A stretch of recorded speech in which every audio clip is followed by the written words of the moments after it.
Where the beat go? Oh, ain't that something? Drums came in, you ain't see that coming. Hands on my...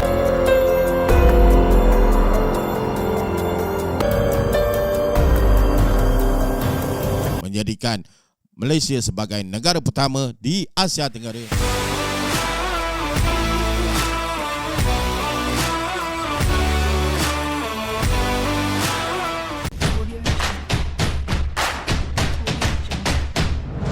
Halo pemirsa, bertemu lagi bersama saya Boru Naga.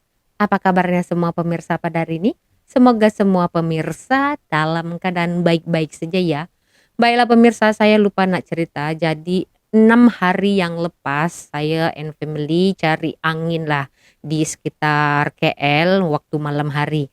Jadi kalau pemirsa atau rakyat Malaysia yang suka ya jalan-jalan di area KL waktu malam hari itu mesti tahu kalau tower KLCC biasanya akan dipasang lampu berwarna-warni mengikut warna bendera Malaysia, yaitu merah, biru, kuning dan juga putih. Maaf ya kalau saya salah dalam susunannya. So masa kita orang ada di sekitaran KL nampak tower KLCC itu dipasang lampu yang lain dari biasanya. Ternyata ya lampu itu dipasang sempena kedatangan putra mahkota Abu Dhabi. Jadi ya pemirsa, putra mahkota Abu Dhabi itu datang ke Malaysia untuk menyaksikan langsung pameran 5 di Langkawi.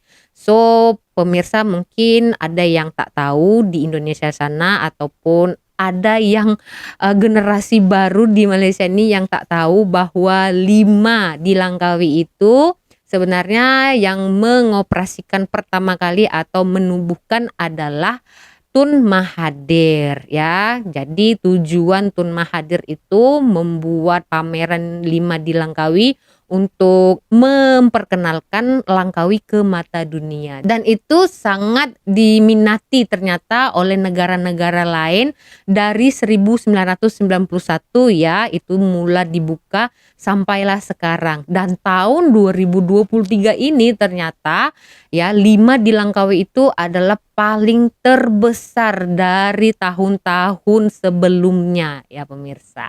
Jadi cerita mengenai 5 di Langkawi kita tahu ya, dan saya juga tuh hari sudah reaction. Ternyata banyak sekali pameran yang akan ditunjukkan. Selain pameran akan ada jual beli alat-alat perang ya, aset-aset yang untuk mempertahankan negara. So saya baru dapat berita ya, negara Malaysia telah pun membeli satu aset yaitu namanya drone ya, buatan negara Turki. Dan ternyata Malaysia adalah negara pertama di Asia Tenggara yang menggunakan drone ini pemirsa. Jadi saya akan ajak pemirsa untuk melihat bagaimana bentuk drone itu dan bagaimana dia beroperasi yang akan dipakai di negara Malaysia ini. Seperti apa? Jom! Yang belum subscribe channel ini tolong di subscribe ya. Like juga komen.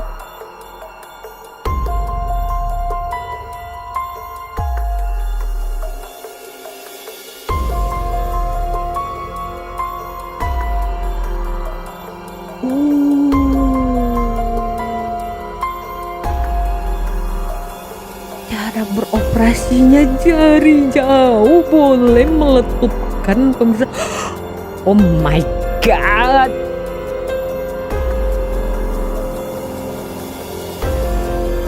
Dari jauh. Wow, wow, wow, wow.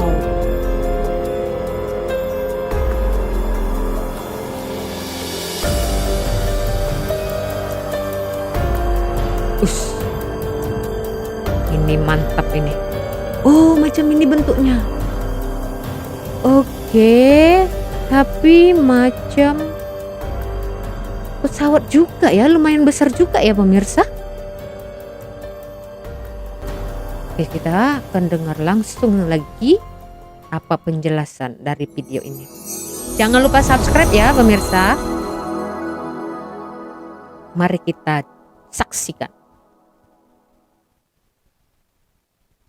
Defense Security Asia, Kementerian Pertahanan dan Turkish Aerospace Industries ataupun TUSAS TUSAS dijangka akan menandatangani kontrak perolehan sistem pesawat tanpa pemandu UAS Angka Khamis ini pada pameran udara dan maritim antarabangsa Langkawi 2023 sekaligus menjadikan Malaysia sebagai negara pertama di Asia Tenggara menggunakan sistem drone MALE Medium Altitude Long Endurance buatan Turki itu.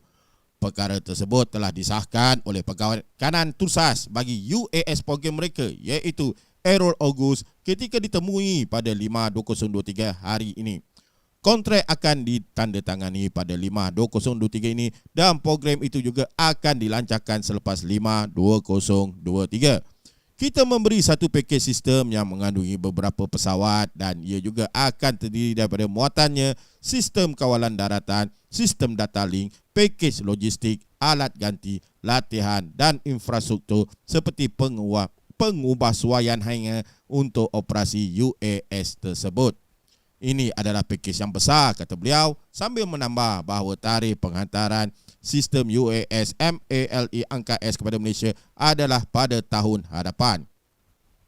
Pihaknya juga akan memberikan latihan kepada operator tentera Malaysia yang akan mengendalikan Angka S yang merupakan terdiri daripada anggota Tentera Udara Diraja Malaysia TUDM, serta latihan ini juga akan bermula pada awal tahun hadapan.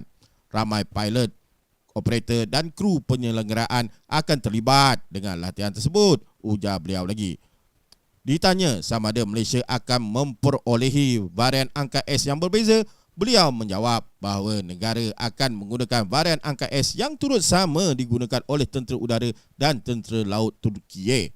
Varian Angka S diperolehi oleh Malaysia katanya akan dilengkapi dengan sistem radar maritim yang amat berkeupayaan, malah lebih berkeupayaan daripada yang digunakan oleh Tentera Udara Turkiye. Ia adalah radar maritim jarak jauh dengan jarak pengesanannya lebih daripada 100 batu nautika. Ia mampu mengesan pelbagai jenis ancaman, pelbagai jenis kapal termasuklah kapal frigate. Ia juga turut dilengkapi dengan kamera elektro-optik atau infrared EOIR katanya. Angka S yang akan diperolehi Malaysia itu akan ditempatkan di pangkalan TUDM di Labuan bagi menjadi mata dan telinga negara untuk mengawasi Laut Cina Selatan. Selain itu, drone Angka S yang akan diperolehi oleh Malaysia juga turut disertakan dengan sistem Traffic Collision Avoidance System TCAS yang digunakan oleh sistem pengurusan trafik udara dan merupakan suatu kemampuan yang baru. Drone Angka S dengan sistem TCAS adalah kemampuan yang baru dan tidak ada pengguna lain menggunakan sistem itu kecuali Malaysia, sambungnya lagi. TCAS adalah satu kelebihan bagi membolehkan pengguna menerbangkan drone Angka S untuk sejauh 1000 km dan bergantung kepada konfigurasinya. Angka S boleh berada di udara selama 30 jam berterusan bagi menjalankan pelbagai misi dan operasi, kata Orgus lagi. Ditanya tentang perancangan masa depan TUSAS selepas perolehan Angka S itu, beliau berkata sasarannya adalah meningkatkan lagi jumlah unit perolehan pesawat itu oleh kerajaan Malaysia. Malaysia adalah sebuah negara yang memiliki sepadan maritim yang amat luas dan atas sebab itulah pada pandangan kami ATM memerlukan lebih banyak sistem pesawat tanpa pemandu untuk memantau suasana maritim. Mudah-mudahan kami akan memperolehi kontrak baru daripada Malaysia untuk meningkatkan perolehan angka atau Aksunggo, katanya. Aksunggo yang juga dibangunkan oleh TUSAS dikatakan mampu terbang di antara 49 hingga 55 jam tanpa henti, yang dianggap sebagai satu kejayaan kepada industri pertahanan Turkiye. Mantap. Seperti sedia maklum, sempadan perairan negara kita amat luas bagi sebuah negara kecil ini. Dan jika drone Angka S terbukti battle proven di lapangan, diharapkan kerajaan tanpa kudukut untuk menambahkan lagi bilangan drone tersebut. Selain dari pengoperasian, ketenteraan drone ini juga boleh digunakan untuk mengawasi perairan negara di semenanjung Tanah Melayu dari pencerobohan pelarian Long Hia dan pendatang haram yang saban hari menceroboh negara kita tanpa segan silu. Dah macam negara bapa mereka pula aku tengok. Apa pendapat kipas susah mati semua? Assalamualaikum dan bye-bye. Wow, hebat sekali ya. Malaysia ternyata negara pertama di Asia Tenggara yang akan menggunakan drone NKS ini. Jadi banyak kegunaannya ya. Salah satunya yaitu bisa memerangi yang namanya pendatang asing tanpa izin yang masuk dari celah-celah lorong tikus ya, dari laut sana sanggup datang ke negara orang untuk menceroboh. Nah, ini adalah salah satu alat yang paling diperlukan untuk negara Malaysia untuk membasmi pendatang-pendatang seperti itu. Jadi drone ini akan dapat di tahun depan, bukan sekarang ya pemirsa. Saya rasa ini harganya juga pasti wow. Tetapi kalau kita lihat ya cara beroperasinya dari jauh dan dia bisa memantau sangat luas, itu sangat berbaloi lah dengan keadaan sekarang ini yang merajalela seperti admin katakan tadi, merajalela nih pendatang asing tanpa izin yang nyusup masuk ke negara Malaysia ini. Nah, dengan menggunakan drone seperti ini, kalau ada perumahan ilegal atau perumahan pengungsian haram macam itu, tinggal bom aja. Jangan marah, namanya negara orang, suka hati mereka mau buat apa. Lepas itu nanti adalah netizen Konoha yang cakap macam ni. Lah biarlah dia orang mampu beli, Malaysia mampu beli kan, janji tak utang, tak menyusahkan negara, ya kan. Lagipun kalau Malaysia ini utang dalam negara aja, tak ada utang dengan negara lain, ya kan. Betul tak betul nih rakyat Malaysia? Jadi apa pendapat rakyat Malaysia mengenai pembelian drone NKS yang dibeli dari negara Turki? Apakah rakyat Malaysia menyokong? Silakan jawab di kolom komentar. Kita berjumpa lagi di video selanjutnya. Saya Boru Naga. Terima kasih. Bye-bye.